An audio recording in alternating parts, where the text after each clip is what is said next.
अऊज़ु बिल्लाहि मिनश शैतानिर रजीम। बिस्मिल्लाहिर रहमानिर रहीम। रब्बि ज़िदनी इल्मा। ए रब, मेरे इल्म में इज़ाफ़ा फरमा। आज का ये लेसन स्पोकन इंग्लिश के हवाले से है। ये 7वीं वीडियो है।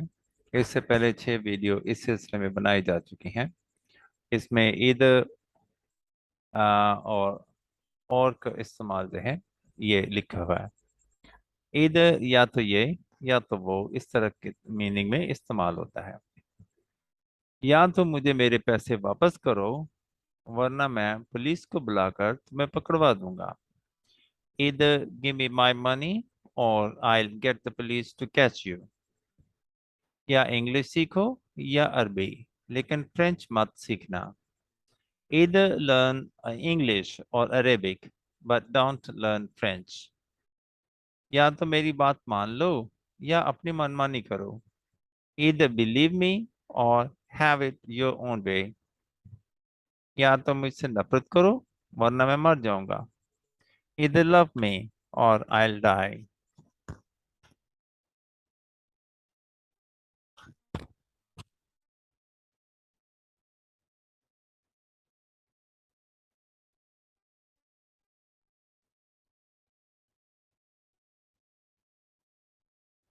दो बातें हो सकती हैं सनम तेरे।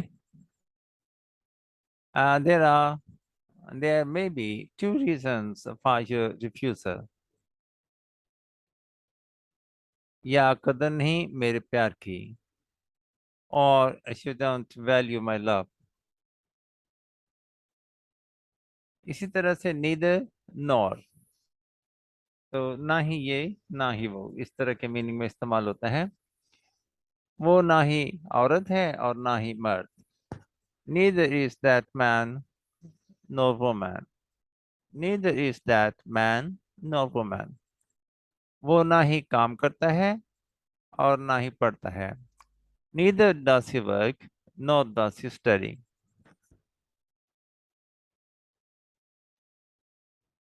ये ना ही तुम्हारी गलती थी और ना ही मेरी। Neither was it your mistake nor mine। वो ना ही खूबसूरत है और ना ही दौलतमंद। Neither is she beautiful nor wealthy। ये ना तो लंदन में है और ना ही लाहौर में। Neither is it in London nor in Lahore। ना तो मैं वहां गया और ना मैंने वो फिल्म वापस की। Neither did I go there nor did I return the movie। आगे ये ड्रिल आ गई है, ये नहीं करेंगे। उर्दू से इंग्लिश क्वेश्चन मश्क है, ये भी नहीं करेंगे, छोड़ देंगे। और का इस्तेमाल, ठीक है।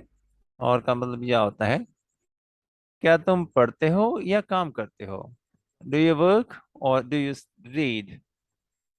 क्या वह इंग्लिश बोलता है या कि Urdu. Does he speak English और उर्दू। आपका तल्लुक लाहौर से है या कि आप कराची में रहते हैं। आर यू फ्रॉम लाहौर और do you live in Karachi. वो तुम्हारी दोस्त है या कि तुम उससे मोहब्बत करते हो। शी इज योर फ्रेंड और डू यू लव हर। ये नजदीक है या कि 3 मील दूर। इज इट नियर और 3 माइल्स अवे। मैं तुम्हारा उस्ताद हूँ कि तुम मेरे उस्ताद हो। I am your teacher or you are my teacher. उसे इसे मुझे करना पड़ेगा कि तुम करोगे। I'll have to do it or will you।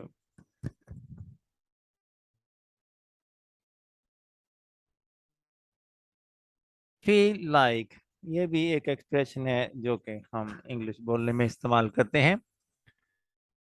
मेरा चाय पीने को जी चाहता है। I feel like drinking tea। मेरा बाहर जाने को जी चाहता है। मेरा बाहर जाने को जी नहीं चाहता है। I don't feel like going out। Urdu के फिक्रे में नहीं नहीं लिखा हुआ, जो कि मिस्टेक है, इंग्लिश में नॉट लिखा हुआ है। तो ऐसे होना चाहिए था, मेरा बाहर जाने को जी नहीं चाहता है। I don't feel like going out. क्या तुम्हारा काम करने को दिल नहीं करता है? Don't you feel like working? क्या उसका हमसे मिलने को दिल नहीं करता है? Doesn't he feel like meeting with us? मेरा बाहर चहलकदमी करने को जी चाहता है, चाहा। I felt like strolling outside. उसका हमसे बात करने को दिल नहीं करता है। नहीं करता, नहीं किया। उसका हमसे बात करने को दिल नहीं किया। He didn't feel like talking with us. आपका क्या जी चाहता है? What do you feel like? उसका अखबार पढ़ने को दिल नहीं करता है। He doesn't feel like reading the newspaper. मेरा किसी चीज को जी नहीं चाहता है, चाहा। मेरा किसी चीज को जी नहीं चाहा। I didn't feel like anything.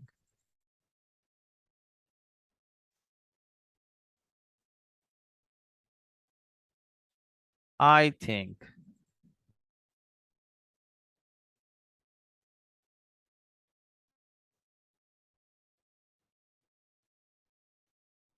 बात करते हुए हम कहते हैं मेरा ख्याल है, तो इस तरह के एक्सप्रेशन की इंग्लिश के लिए हम आई थिंक यूज करते हैं। मेरा ख्याल है कि वो वहां नहीं है। I think he is not there. मुझे लगता है कि वो तुम्हारा भाई है। I think he is your brother. उसके ख्याल में तुम एक बेवकूफ हो। She thinks you are a fool. तुम्हारे ख्याल में मैं पागल हूँ। Do you think I am mad? तुम्हारे ख्याल में ये क्या है? What do you think this is? तुम्हारे ख्याल में मैं कौन हूँ? What do you think I am? क्या तुम्हारा क्या तुम्हारा ख्याल है कि मैं मजाक कर रहा हूँ? Do you think I'm kidding? अच्छा, इस वीडियो के लिए जो मदद ली गई है वो www.iddunia.com से ली गई है। तो हमने अपनी कोशिशें ऐड कर दी हैं ताकि इस लेसन को स्टूडेंट अच्छे तरीके से समझ सकें और www.itdunia.com की कोशिश को मजीद कामयाब किया जाए, या इसको कामयाब करने में हमने अपनी एफर्ट्स डाल दी हैं। तो जिसके लिए हम www.itdunia.com के शुक्रगुजार हैं। आप भी विजिट कीजिए, वहां पे आपको शायद और भी कुछ मुफीद चीजें मिल जाएंगी। सीम। तुम पागल लगते हो। सीम का मतलब दिखाई देते हो, लगते हो। तुम पागल लगते हो। You seem mad. मुझे ऐसा लगता है कि वो वापस नहीं आएगा।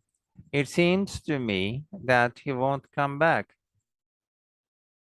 मुझे ये बात मकबूल नहीं है। It doesn't seem right to me. मुझे ये बात मकबूल नहीं लगती है। It doesn't seem right to me. क्या तुम्हें ये मुश्किल लगता है?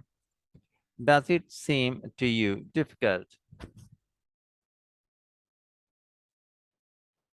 सीम और उसके सीम टू, उसके बाद अम, पहली फॉर्म आनी चाहिए। टू के बाद पहली फॉर्म आती है। रन वर्ब की पहली फॉर्म लिखा हुआ है वी आई, वैसे तो सिक्स बन जाता है लेकिन इसका मतलब है वर्ब की पहली फॉर्म। ओके, लगता है कि वो इंग्लिश जानता है। He seems to know English. लगता है कि चोर के बारे में किसी को कोई इल्म नहीं है। No one seems to know anything about the thief। वो अमरीकी लगती है। She seems to be American. ये फिल्म मार दाड़ वाली लगती है। This movie seems to be an action movie. लगता है कि यहाँ कोई नहीं है। Nobody seems to be here। वो किताब काफी महंगी लगती है। That book seems to be expensive। ये कुत्ता तुम्हारा दोस्त लगता है। The dog seems to be your friend। इसी तरह से seem to be और साथ ing फॉर्म इस्तेमाल हुई है। लगता है कि वो सो रहा है। He seems to be sleeping. लगता है कि मेरा दिल धड़क नहीं रहा है। My heart doesn't seem to be beating. चुप हो जाओ, लगता है कि वो आ रहा है। Hush, he seems to be coming. लगता है कि गोश्त जल रहा है। Meat seems to be burning.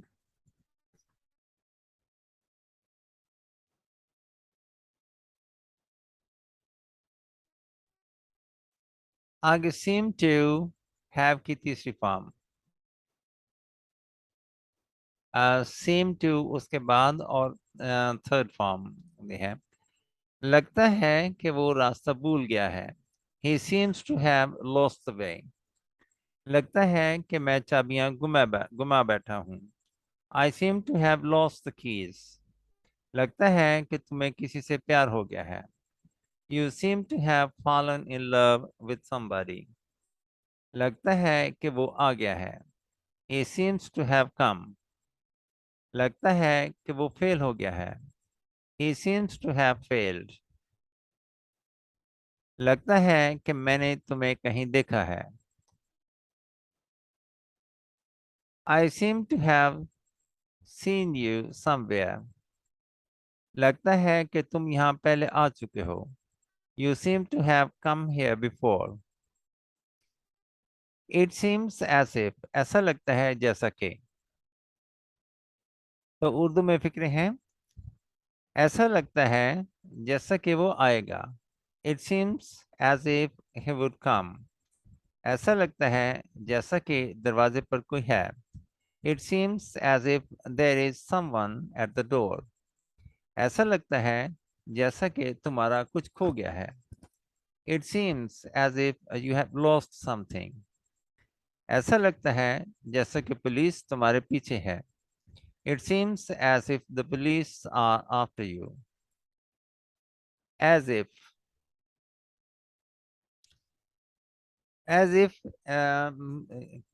जैसा कि मैनों में इस्तेमाल होता है।